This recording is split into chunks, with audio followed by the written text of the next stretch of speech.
Et puis c'est quoi ce nom, quoi. Enfin voilà, c'est aussi ça aussi ce qui m'a... Au début, mon pote qui me donne New Bombers, mais ça rime à quoi, tu vois, c'est un groupe de terroristes ou quoi.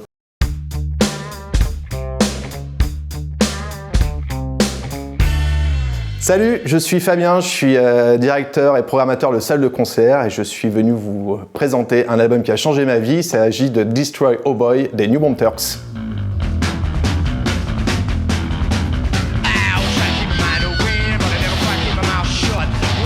Alors comment c'est venu à moi en fait c'est venu assez tard parce que j'ai découvert le rock'n'roll très très tard, tu vois. En fait jusqu'à l'âge des 16 ans j'écoutais que du jazz. Mais Dieu, c'était Duke Ellington et Count Basie et Sidney Bechet, enfin voilà, pour situer un petit peu. Donc globalement que des gens morts, voilà, depuis très longtemps. Et puis j'ai souvent traîné avec des gens plus vieux que moi, et puis aux alentours de mes 16-17 ans, j'ai un pote plus vieux que moi qui m'a dit arrête tes conneries, il va falloir peut-être que tu ailles boire des coups et aller écouter un peu autre chose comme musique. Et puis il m'a filé écoute ça, voilà, d'une manière très vindicative. Voilà, je me suis un peu obligé de mettre ce disque dans le lecteur, parce que voilà, c'est un CD, et c'était donc cet album de New Bombers, qui est un album qui me poursuit depuis de nombreuses années. Voilà. J'ai bientôt 40 ans, donc voilà, je vous laisse compter. Et là, c'était un petit peu la gifle totale, quoi. Voilà. Alors je continue encore à écouter du jazz, du swing, des choses comme ça, mais mon côté punk, mon côté obscur punk a débarqué à ce moment-là, et puis du coup, depuis, voilà, ça a mis... j'ai ça dans le sang, quoi, voilà, et puis j'ai acheté une ceinture à clous, et puis j'ai acheté plein de disques à côté, et puis j'ai fait des groupes, voilà, assez très local, hein. Je suis né dans une ville qui s'appelle Limoges, et il y avait beaucoup de jazz, un peu de punk rock, et tout le monde avait un peu un groupe pour s'occuper le week-end, quoi. Et puis est parti New Bombers, et puis après c'est enchaîné sur énormément de groupes. Alors c'était un peu difficile d'en choisir qu'un, je t'avoue, parce que je change de meilleur groupe du monde un peu toutes les semaines. Voilà, il y a eu Rocket from the Crypt, plus tard il y a eu Against Me aussi, si on reste sur des esthétiques un peu punk rock, et puis New Bombers, en fait, j'y reviens tout le temps, quoi. Même encore ce matin, en révisant pour venir faire l'interview, je me suis remis à 2 albums que j'adore de ce groupe-là, et c'est un groupe que je kiffe, pour lequel j'ai fait des bornes. Voilà, pour aller les voir, parce qu'un concert New Bombers, c'est quand même une expérience pour celles et ceux qui l'ont vu. Et voilà, une expérience d'un concert New Bombers, c'est facile, hein, c'est un espèce de mec prognate qui bouge dans tous les sens, un guitariste qui fait les meilleurs riffs de tous les temps, et puis une assise rythmique qui est genre AC/DC à côté. Voilà, comment dire, j'exagère un petit peu en comparant, mais voilà, c'est vraiment une rythmique qui défonce, et puis il n'y a que des tubes, quoi. Voilà, et puis le chanteur, il saute partout, si t'as une casquette, il prend une casquette, il se la met dans le froc, voilà, il te fait des petites papouilles, il boit dans ta bière, il te la crache au visage, enfin voilà, quoi, tout ce qu'on aime. Je sais pas, après, moi c'est un album qui date de 93 sur un label Crypt, et tous les groupes Crypt, en fait, jouaient à Limoges, en fait, à une époque, voilà, il y a eu, je disais, Duke Ellington, Count Basie sont passés à Limoges, et peut-être qu'il y a un lien comme ça dans mon subconscient, dans mon inconscient, pardon, qui fait que ouais, j'en suis venu à ça. Et puis ces groupes, ils jouaient tout le temps. Alors moi, j'étais trop jeune pour aller voir les concerts, et du coup, il y a plein de légendes sur ces groupes-là. Notamment un concert New Bombers sous le toit le plafond, pardon, du club dans lequel je jouais se serait écroulé. Et la moitié de la ville punk rock de Limoges aurait chopé le cancer ce jour-là. Et enfin bref, voilà, juste pour donner un petit peu l'image, une idée de ce qu'est l'expérience live d'un concert New Bombers, en tout cas.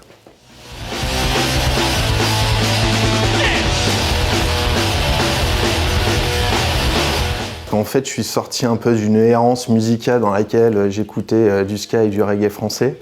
Et du coup, ça m'a un peu sauvé la vie, quoi. Voilà, même vis-à-vis de mes potes aujourd'hui, j'ai envie de leur dire merci de m'avoir fait découvrir ça. Parce que si ça se trouve, j'aurais des dreadlocks et je ne sentirais pas très bon. Et j'écouterais encore, je sais pas, des trucs inavouables. Et en fait, ça m'a lancé, ce groupe, quoi. Voilà, vraiment, ça a été la picouse qui m'a fait ouvrir, mais même aux Ramones, que je connaissais quasiment pas. J'écoutais un peu d'alterno, tu vois, les Beru, les Ludwig, les trucs comme ça. Chose qu'aujourd'hui j'ai vraiment du mal à écouter. L'anecdote, c'est l'expérience live en fait, quoi. Tu vois, je te parlais, voilà, il prend ta casquette, il se la met dans le slip, il boit dans ta bière, il te la crache au visage. C'est à peu près ce que j'ai vécu la première fois où je les ai vus, quoi. C'était dans un festival, un gros festival à la française avec des grosses têtes d'affiches. Et puis il y avait ce groupe, parce que le programmateur, mon pote, il était fan de Crypt et New Bomb Turks et plein d'autres trucs, des Hardons, de tous ces groupes-là. Et on était 100 devant ce concert totalement incroyable. Alors, tout le monde s'est pris une gifle en se demandant mais qu'est-ce qui s'est passé. Voilà, on s'est pris tous une déflagration en pleine tronche, quoi. Et puis on est sortis voilà, heureux, comme on aime sortir heureux d'un concert qui nous a mis une gifle quand on est post-adolescent, quoi. Donc l'expérience live, vraiment, hein, si les gens peuvent aller voir New Bomb Turks une fois dans leur vie, mais faites des bornes, allez-y. Hein. La dernière fois, ils ont joué à Lyon, à l'Ayers. Notre ami Riton les avait programmés, et puis encore une fois, même c'était peut-être 20 ans après que je les ai vus, c'était incroyable, quoi. Les mecs, ils vieillissent pas, et ils envoient encore comme si c'était encore en 93, quoi.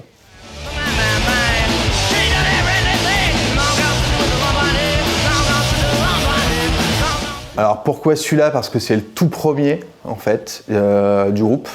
Il y a un son, je te jure, enfin genre aujourd'hui ça serait la teon de sortir un truc comme ça, tout le monde ferait mais qu'est-ce qui se passe, voilà. Mais sauf qu'il y a un vrai son en fait, et on produit plus des albums comme ça, un peu crin-crin, on prend le risque de se dire ça sonne pas ouf, mais en fait le morceau il est tellement bon, l'énergie est tellement là qu'on va quand même le sortir, et puis plus il y a que des tubes, hein, voilà, sur ce disque. Vraiment c'est un disque qui m'a emporté vers d'autres trucs, quoi. Enfin Crypt c'est un label complètement fou, quoi. Il y a des groupes sur ce label, genre Teen Generate, qui sont des espèces de japonais, pas espèces de japonais, complètement japonais même, qui braillent dans un micro, et puis en fait le son il est hyper confus, t'as de la fuzz dans tous les sens, des grosses distos dégueulasses qui bavent et tout. T'as l'impression qu'ils ont enregistré ça, je sais pas, dans un appart où il y a du carrelage partout, quoi, tu vois. Et du coup, bah, c'est vraiment cet effet de... Ouais, il y a eu un monde qui s'est ouvert vers moi, quoi. Enfin, vraiment, j'ai découvert le punk rock grâce à cet album, quoi. Et après, j'ai été alors je suis un gros consommateur de disques, hein, j'en achète beaucoup, et j'ai eu une espèce de collectionnite aiguë sur les 45 tours de New Bomb Turks que je cherche encore, hein. D'ailleurs, je fais un appel aux téléspectateurs qui, s'ils veulent m'en donner, voilà, que je n'ai pas, évidemment, vous êtes les bienvenus.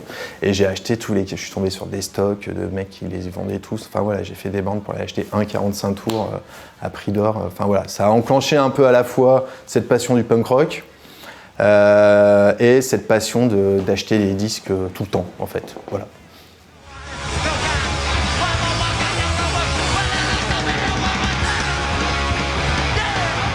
Bah, en fait, le tout premier morceau, Born to Lose Lautrec, qui est quand même un savant jeu de mots tout pourri, voilà, le premier riff de guitare, t'es là, mais qu'est-ce que c'est que ce truc, quoi? Je vais me prendre une déflagration, c'est pas possible. Malgré cette production un peu cheap, par rapport à aujourd'hui, le groupe il a signé chez Epitaph à un moment. Évidemment, ça avait un petit peu gonflé au niveau du son, mais le premier riff de guitare, tu sais tout de suite où ça va aller, et puis ça va aller tout droit. Je crois que la moyenne des morceaux, c'est 2 minutes 30, quoi, tu vois, donc voilà, c'est pas de l'opéra rock, quoi. Donc le premier morceau, et puis il y a une super reprise aussi d'un autre groupe que j'adore qui s'appelle Wire, Mr. Suit. Et moi, c'est un groupe que j'adore, Wire, c'est issu de l'album Pink Flag, qui est un disque de chevet pour moi. Et alors c'est un peu dommage de parler d'une reprise, mais voilà, le premier morceau et cette reprise pour moi c'est les deux morceaux qui révèlent un petit peu en moi le désir de réécouter ce disque à peu près tous les 15 jours, j'avoue. Voilà, j'y reviens tout le temps.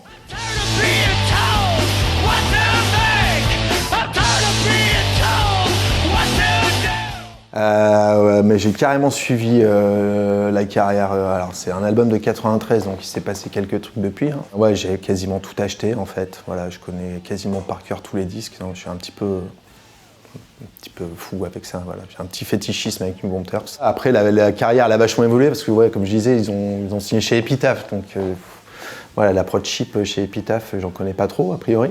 Donc ils ont gonflé les guitares, mais bon, la base elle était quand même là avec des putains de chansons, avec des gros riffs.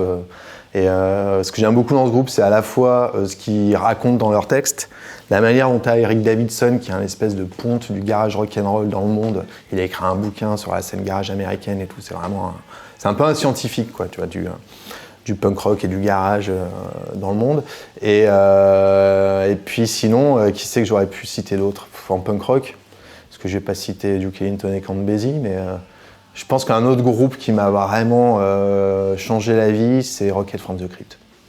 Voilà, pareil, tous les albums, Quand j'étais jeune, je faisais du saxophone dans des groupes de punk rock, de reggae et de soul. Et il y a plein de cuivres en fait dans Rocket from the Crypt.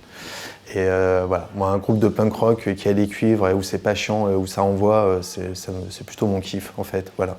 Hors ska, hors tous ces trucs-là, c'est vraiment ce que voilà. Quand on arrive à allier les deux, je trouve qu'il se passe vraiment un truc quoi. Donc Rocket from the Crypt, voilà, faut tout écouter, tout. C'est parfait. C'est le groupe parfait pour moi, avec eux et plein d'autres. Et Duke Ellington. Voilà.